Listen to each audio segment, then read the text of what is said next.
On today's Locked On Royals Padres crossover, what is the new realm of baseball going to look like with these new rule changes? We're going to draft our favorite plays that happen in a baseball game and compare and contrast what it's like to be watching the Royals versus the Padres and the pressure involved in both of those instances. All that and more coming up on today's Locked On Royals Padres podcast on the Locked On Podcast Network. Your team every day. You are Locked On Royals, your daily Kansas City Royals podcast. Part of the Locked On Podcast Network, your team every day.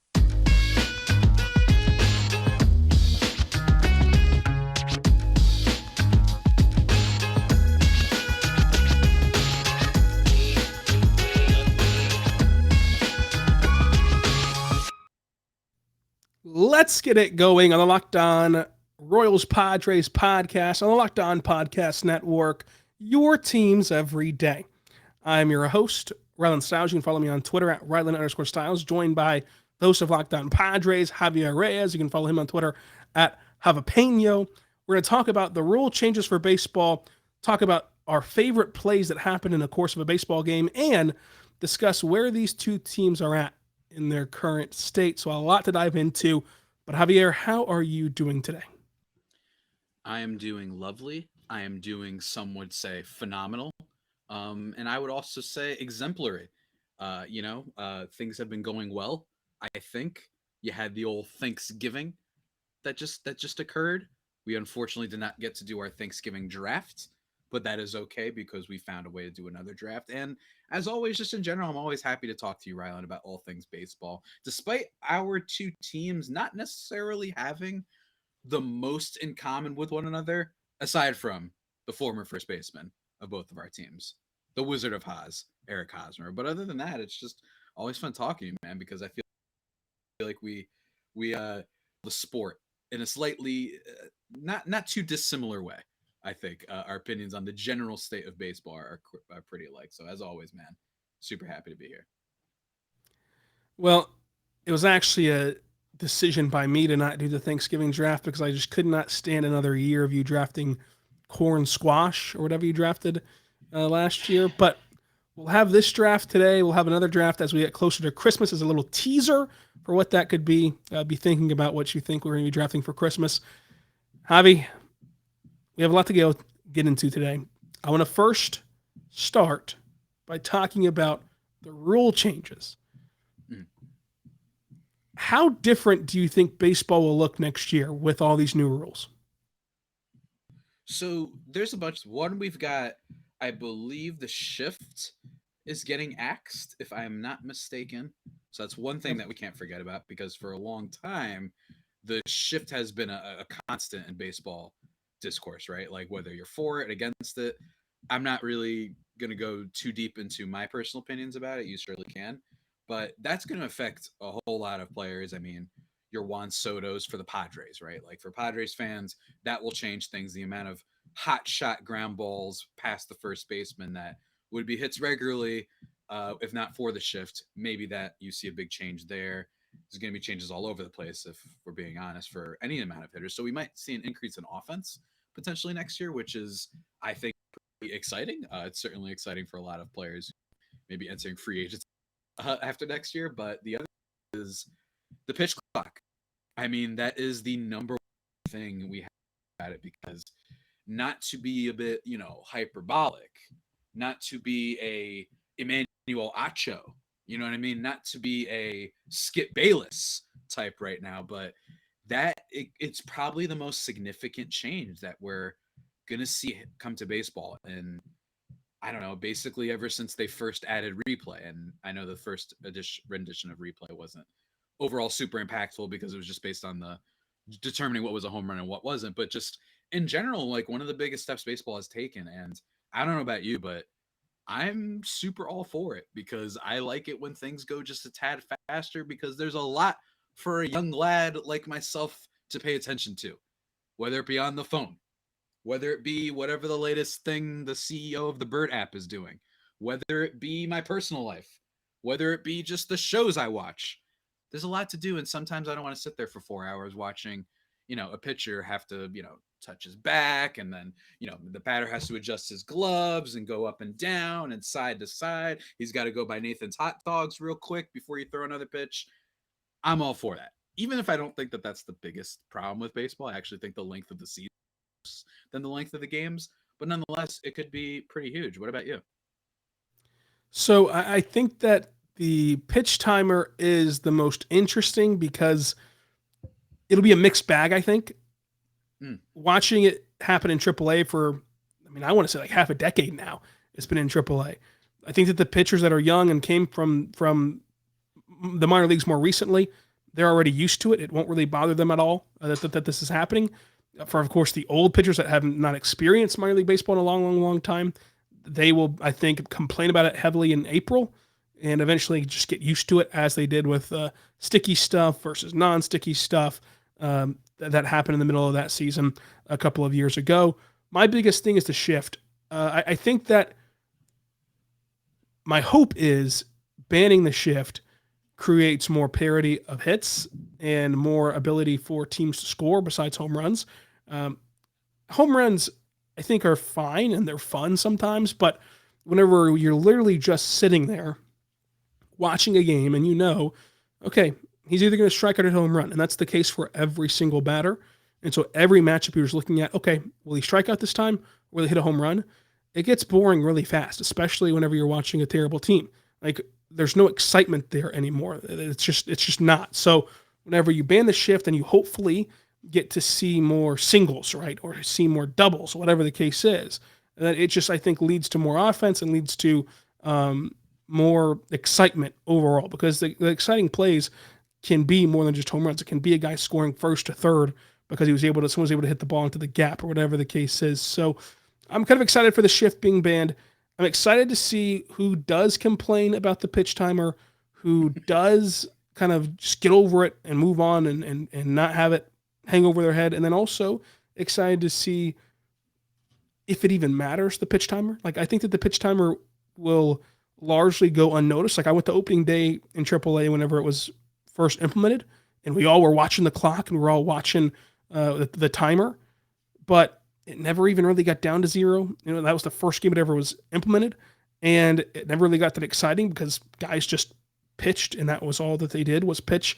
They didn't let it dwindle all the way down, and by the fifth game you went to that season, nobody even really cared about the pitch timer or even noticed that it was happening still. And so I wonder like how strictly this will be enforced. If it's kind of like a football delay of game where sometimes the clock's at zero, but magically they don't call delay of game. Like, will there be moments where the pitch clock's at zero and they just don't call anything? I just wonder what the pitch timer will look like in real time. Do some umps give more leeway than others in terms of when it hits zero and when you've started your motion or when they believe you've started your motion? And then the shifts. I think that the shifts could literally save baseball. Like, because baseball, even for someone who is as a diehard of a fan as we are, to do podcasts about this sport daily and to really embrace watching the Royals, who are a terrible team, and the Padres, of course, are very, very, very fun, but to embrace the grind of a baseball season, it still gets stale and boring whenever it's literally home run or bust. That's just not entertaining for anyone involved. So I hope that the shift just allows more variety of plays to happen. Yeah, and I think that it's funny because I think that the problem is home runs do rule in a lot of ways. I mean, it's probably the singular most iconic play that can be done in any sport. Everybody knows what it is. It's used in regular vernacular to mean all sorts of things outside of baseball. But I do think that it's interesting because what you mentioned about how, everybody is just strikeout or home run or walk, right? Like the three true outcome baseball. It's that baseball has become really homogenized where it's just the same type of team, right? And Derek Thompson actually of the Atlantic wrote about this, and it's not necessarily news to someone like you or me, but just the idea that it's like the funny thing is like the home run happy ball, like it worked like fantastically. Teams score more, right? And all these things, but the overall pace of play and everything that you just outlined is what became a problem. And when you look at basketball, different types of teams, you feel like there was a scare where everybody was wondering, oh my God, is it just 80 million 3-pointers now. It's like, no, there's actually some cool different type of ways to play. You can have your Giannis and you can have your Curry, and then you can even have your CJ McCollums or your Zions or your Embiids, right? Like there's different sort of styles of play. While baseball, we keep seeing like it seems like everybody's just like, all right, you got to yeet that ball into Saturn in order to kind of keep up with the times and whatnot. And I'm with you. I hope that it changes the kind of play and it makes the game a little bit more exciting where you're like, hey, maybe there's different types of players we could have. We could have more blinking on his name, Orlando RC. I forgot his name from Minnesota, who like led the league in batting average, who is still a productive player, and it's fun to see guys like that. You know, your Tim Andersons, or this guy from Minnesota, your Jeff McNeils, right? Like a little bit more like that, and have less strikeouts of these guys who are just trying to pull the ball to the short porch in Yankee Stadium and whatnot. So I think really exciting, and I'm looking forward to it. And I think that the pitch clock, I like not wait to see what like who is the buffoon that comes out. I'm personally, I think I checked the other day on BetOnline that it's minus 20,000 for Madison Bumgarner to complain about it next year. So we'll see if you guys want to go for that. You should definitely check that out. But yeah, I can't wait to see everybody complaining. But like what happened when the challenge was instituted, baseball fans predictably complained, yelled, screamed, as they always do, because God forbid we change the sport that has been the same way for 300,000 years. Then people stop talking about it, right? Like no one has conversations about the challenge anymore. They have conversations about specific challenges and whether or not they got it right. But I bet you on everything that 2 months no one's going to talk about this. Yeah, this I wonder how long it lasts as a topic of conversation, and I do want to know how many pitchers, like you're saying, how many pitchers are actually going to blame the pitch clock their first couple of rough starts to start this season, even though it will likely have nothing to do with how they played. But what does have everything to do with how you play is by going to betonline.net, your number one source for your sports betting info, stats, news, and analysis. Go check it out today with the latest odds, trends, prop bets. This show is brought to you by BetOnline. You can go there and bet on sports that are happening right now: football, basketball, pro and college, the World Cup, golf, MMA, boxing. You can also bet, though, still on baseball. If baseball is the only sport that you follow, that's perfectly fine, because you can bet on who you think Aaron Judge will sign with, if not the Yankees. So if he does not sign with the Yankees, the favorite is the Giants at plus 200. The second favorite is the Dodgers at plus 300, and the Mets at plus 600. You can also bet on who you think Carlos Correa will go to. His favorite, if not the Twins, will be the Cubs at plus 250. And then Jacob deGrom, if not the Mets, his favorite is the Braves at plus 150, and the Rangers are close behind them at plus 350. So you can bet on stuff like that over there. Also, got the World Baseball Classic in 100 days. They'll have World Baseball Classic odds whenever the time comes. You can also bet on who you think will win the 2023 World Series, with the Dodgers as the huge favorite. The Dodgers are a favorite by plus 575. So go check it out today at BetOnline. Javi, any of those bets stand out to you? I recommend not doing the Dodgers if you like fun. And also because I don't want you to lose money, because the Dodgers don't win the World Series aside from truncated season. So don't do that. I don't know. Maybe put a little middle Cleveland bet. You know what I mean? Cleveland, not too bad. Unfortunately, they don't spend any money, which we're going to get into in a little bit. But I don't know. I don't have a vibe just yet. I do have some vibe for some free agents who are going to be good, but nothing on the BetOnline odds just yet. I would say just don't bet on the Dodgers if you respect yourself. There it is. Go to BetOnline right now. BetOnline, where the game starts. So there it is from the man himself. We're back on the Locked On Royals Padres crossover, talking about everything under the sun. But now let's talk about, quite frankly, the different polar ends of the spectrum that we find ourselves on. So, Javi, my question for you: what's it like rooting for a team who is fun, who is spending money, who is spending their assets, who is just in win now mode for winning at all costs, trading for Juan Soto, Josh Bell. What is that like watching them? And what's that like in the sense of, as a fan, mixing the excitement with the pressure of, okay, I have vaunted over AJ Preller on my podcast for 15 straight episodes, and now it's time to actually win the thing. What if they don't? What if they do? And that pressure of, okay, now's the time to actually cash in. It's funny because I love complaining about a bunch of teams that are consistently solid. I think they're well-run organizations from a scouting standpoint, a improving their players standpoint. You're basically your Cleveland Guardians and your Milwaukee Brewers, right? Got so much respect for the people that work for those teams. What I do not have respect for is probably the ones on top, making the decisions that it is how I describe it as just kicking the can down the road, right?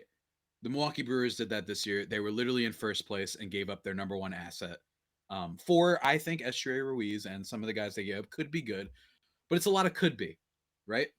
Instead of doing what most of the time ends up resulting in a championship, right? With the exception of your team, the Royals, right?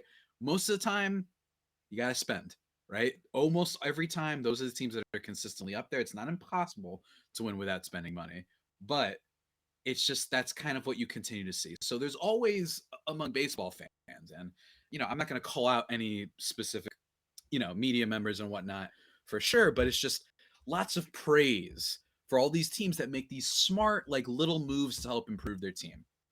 Yet some of those teams have not been anywhere that matters, tangibly matters in a long time, right? We got a lot of Kyrie Irvings going here, right? Where yes, they're talented and yes, they've got potential and they do cool stuff every now and then. I'm going to take back the cool stuff part. You get my point though, at basketball, right? And for baseball, the Cleveland Guardians, they make this nice run. But then what happens? They lose to the Yankees and you would think, oh, well, they just started. Let's go. Let's make the big move. No, instead, the Cleveland Guardians, the fact that they are more likely to trade away their major league talent than add major league talent is exactly what's wrong with baseball. And I am so happy that the Padres are not one of those teams. I know they haven't won the World Series, but there are plenty of these other teams like the Brewers, like the Guardians, like the A's, like I don't know, I can't come up with another example right now, but these teams that get praised because they're consistent.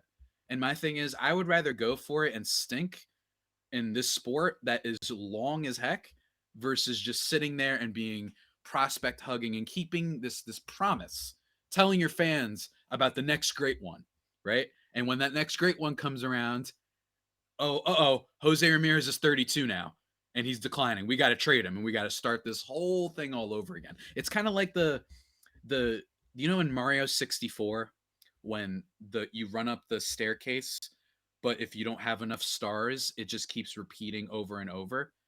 That's kind of where a lot of Major League Baseball teams are. Ladies and gentlemen, that is my take of the day. All right, there you go. How do you like that analogy, Rylan? But yeah, I think that it's super fun and it's great for the sport. And the key lesson here is, I feel like the Padres have really shown that this whole big market thing is a little bit of a farce. I know that they don't have necessarily the same competition, right, as other places. The Chargers are no longer there. They basically just have like the Aztecs for college basketball, right? But even still, the Padres are the antithesis of a team that has been blockbuster. We're trading for Soto. We'll even bring in this Hosmer guy. I heard he won a World Series. Whatever, screw it, we'll bring him in. The fact that we live in a time where the New York Yankees have been needing a third baseman basically ever since A-Rod left, and they're getting outbid by the Padres for Manny Machado, like that is so exciting, albeit even if it does reflect a lot of the problems with Major League Baseball as a whole. I am enjoying it because it also means that content is really fun. And it means that I'm always, any day, some news that can happen. Because AJ Preller, I've been begging him for years to kill me. And he has done everything but. So hopefully soon he'll finally end me. But it's a blast, Rylan. Long story short, it is super fun to be in a position where you can make trades and you can sign guys. And you feel like the team really does care about fans and going and winning this thing. It is a blast. It is a blast from the outside looking in for sure. Would you say it's World Series or bust this year? It's hard for me to say that, right? I don't think so, because there are still so many questions. They're not the favorite to win it all by a long shot, I think. And there's still so many other talented teams. The fact that they are, in a way, just kind of in an armbar by the Dodgers, because you're not going to beat that team in the regular season, or at least it's increasingly becomes less likely, especially with the fact that there's all these great players available and there's only 3 teams that want them apparently. So it wouldn't surprise me if the Dodgers come in and are like, "Oh, nobody wants Carlos Rodon for some reason. Cool, we'll just take him." Right? They keep doing that every year, and I don't begrudge the Dodgers that. Hate the Dodgers, but I'm not going to blame them for looking around the league and being like, "Wait, nobody wants Freddie Freeman? Cool, we'll just take him then." Wait, the Boston Red Sox, famously very poor, all of a sudden can't afford Mookie Betts? Cool, we'll take him. Great. Take this prospect that isn't any good, who shares a name with the guy who was across town, not cross town, but a rival of your team for years, and he's not any good. Shout out Jeter Downs. Hope he improves. But I think that's kind of my perspective, right? Where it's just sort of, yeah, I would love to win the World Series. Obviously, that's the goal, but just it has to be taken into account just how this is so much not the Padres, and that alone really makes all of this so much fun. And even if they don't win it all, the fact that you're at least trying and make a last year, if a couple other things go their way, they're in the World Series right now, and who knows after that, right? So for me, it's I don't like World Series or bust. I think there are other teams that it's World Series or bust. I don't think the Padres are quite at that point, because I think they're really establishing a culture that is here for the long run and is not just a 01 Diamondbacks or something like that, right? Where they go all in one year and then that's kind of it for a while. And I think that is the big thing for the Padres is you're hoping that this core of Soto and Bell and everyone else on the team can eventually win one. But this is kind of who you're putting your staking your claims to. And then for the Royals' perspective, like they're not making these win now moves. They're not going to go out and sign free agents. They never have. They can't really afford to go trade for a Juan Soto, because the only way a small market team can win is by having their own homegrown talent who you can control for 6 years. But the difficulty in that is the Royals built a historic farm system. They built a farm system that was widely regarded as the best in baseball and the best of all time in the early 2010s, 2000s, 2010s. And all that they got for it, for Hosmer and Moustakis and all these guys, Will Myers, of course, who you're very familiar with, all that they got for that whole combination of a farm system was 2 playoff appearances. Now, both playoff appearances ended in a World Series run, but they only went to the playoffs twice, and they built a historic farm system. That's the pressure that small market teams face of Aaron Judge will never sign with you. Like, you're never going to get Aaron Judge. You're never going to get huge free agents or anything like that. And even whenever you draft well, they're only going to be there for 6 years. So by the time you get to the major league struggle, by the time that they get ready to actually win, now you're down to like 2 years where you can make the playoffs. Of course, now it's different because of the playoff expansion, which wasn't there at the time. But the Royals have pressure in the sense of trying to draft better and get more young talent. The Padres have pressure in the sense of them trying to, cash in on these big moves that they're making. Javi, when we come back, we're going to have a 3-round MLB plays draft on the other side.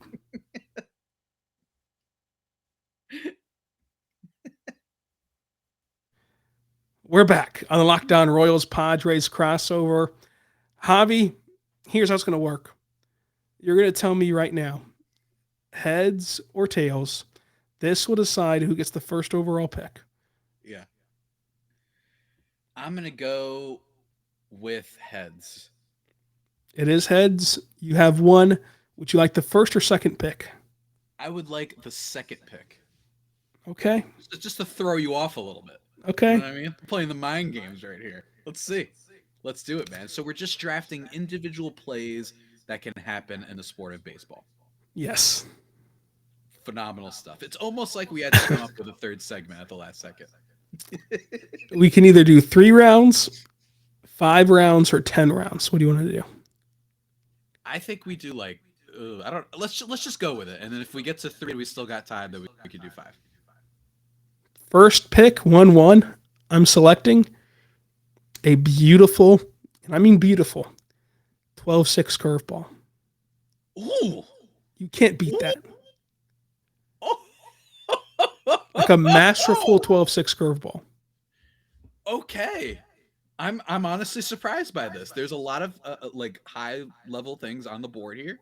And I imagine that we're also not drafting. You can't say a playoff thing. It's got to just be in general in a vacuum, right? Right. So I will have to ask about my pick of whether or not this is eligible. But I mean, hey, it's a sneaky pick. I'm just surprised you took it 1-1. That's my thing. You know, so it's the best thing I've ever seen. I mean, it is pretty great. It is pretty great. Like a masterful 12-6 curveball is the best thing I've ever seen on a baseball field. With my first pick, don't mind. Now I ask if this is allowed to be drafted. Put the walk-off home run. Is that eligible for this draft? Yeah. Yep. Then that's what I'm taking. I can't believe it's on the board, folks.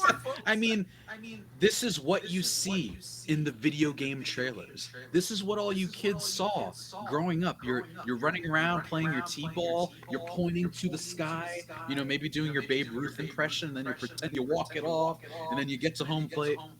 It's the walk-off home run because of the stakes, because of the a sport that notoriously refuses to allow personality.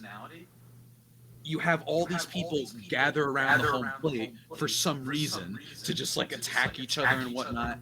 And I think it's a blast, and it's what everybody kind of wants to see. I mean, don't get me wrong. There's been more exciting, massive moments in baseball that have had crazier reactions. Right?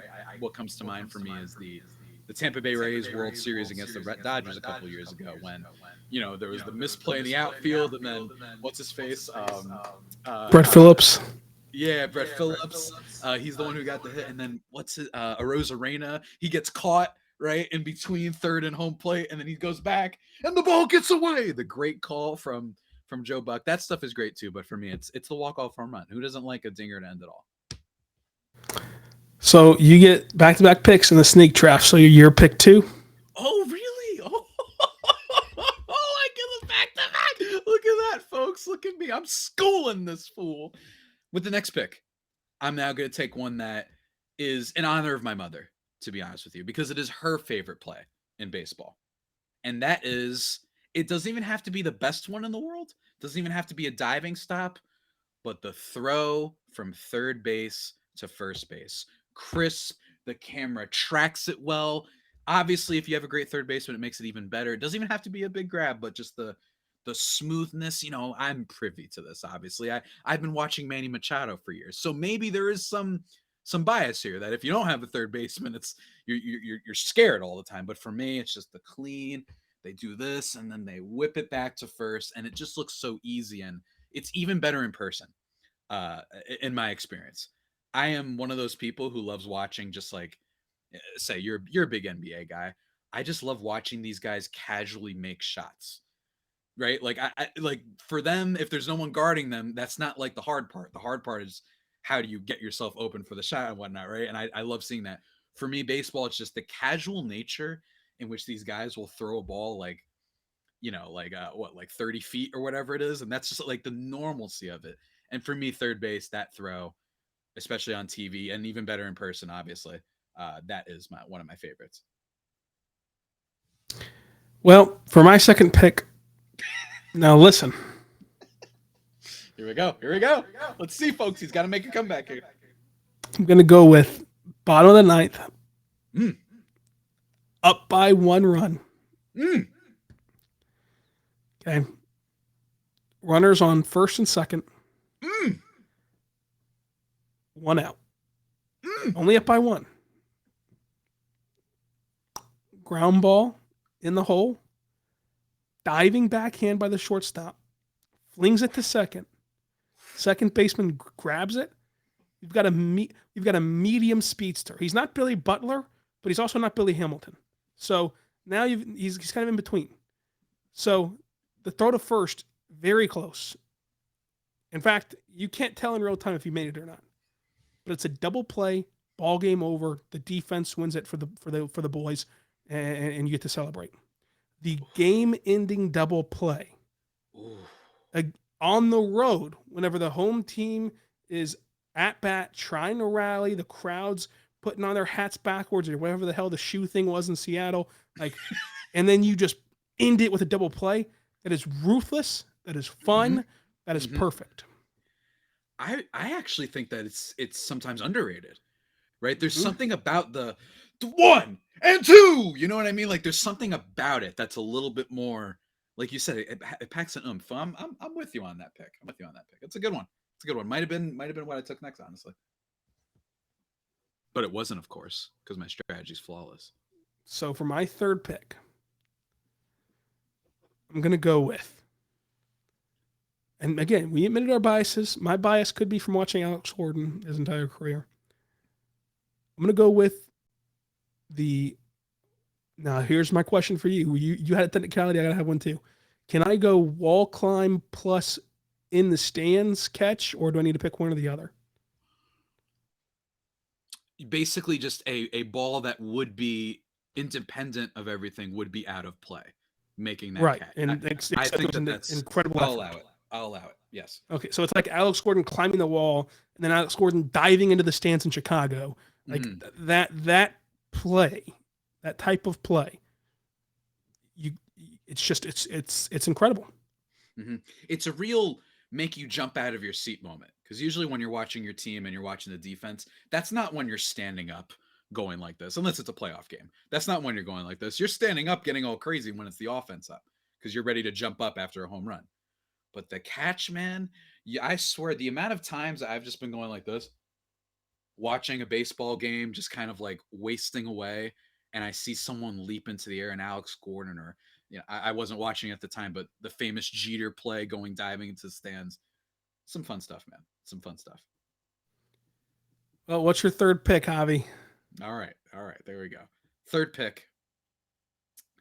I think I've got to go with rarity now. You got to go with the thing that you just don't see much of, and then you get the Bleacher Report notifications, and you say, "Oh my God!" and you can't help watching it. It's a thing of beauty. It's a little bit of that double play that you mentioned. It rarely happens to end a game. I think it's only happened like once, and it was the Yankees a couple years ago, actually, against like the Twins, ? I don't remember. For me, third pick, you got to go with the triple play. It's so rare and so satisfying when it does happen. You only get them like a couple times a year, but it is awesome. The only critique, and the reason I hesitated on taking this earlier, was just because it's almost too rare. So it's almost hard for people to be like, oh yeah, I know that, right? Like it can never be expected. And there's a good chance you will live your entire life without watching your actual favorite team turn a triple play. Like that's how rare it is, right? Like, so that's the only reason it wasn't higher for me. But the triple play, man, I imagine you don't have too much beef with that. So my draft is 12-6 curveball, the wall catch, turning it over plate in the game, in the hole to second base, yada, yada, yada. Your draft is? The walk-off home run, the throw. It doesn't even have to be a great diving catch, but the throw from the third baseman all the way to the first baseman, and then the triple play. I respect it. Javi, we're going to have everyone vote who had the better draft. I think we both have good cases. I think that we both maybe made a flub pick or two, but nonetheless, it was a lot of fun. Javi, where can they find you? You can find me on Twitter at Rylan_Stiles, and of course, the Lockdown Royals podcast. Javi, what about you? At Javipeno, JAVIIPENO. Of course, the best username on the Locked On MLB network, I will say. It's okay. Leave your applause. You don't have to do it now. Wait a little bit when you get out of your car or whatever. Then you can do your applause for me. And then at LO_Padres, Locked On Padres on YouTube. If you want exclusively Padres stuff, at LO_Padres on Twitter. And then if you want... What the heck? If you want, you could follow me on Twitter and see what kind of nonsense I'm tweeting about. Because it is the off season and I'm not all in on baseball stuff at the moment. But even still, let me tell you, folks, it's gonna heat up. I really do feel like we're heading for at least a couple more moves. We had the Jose Abreu news. You've got all these rumors about some stars from overseas and whatnot. I don't know, Rylan. I think it's a sneaky good offseason. I really do. I think it's going to be a sneaky fun offseason. Well, there it is. And here we are. Until next time, be good and be good to one another.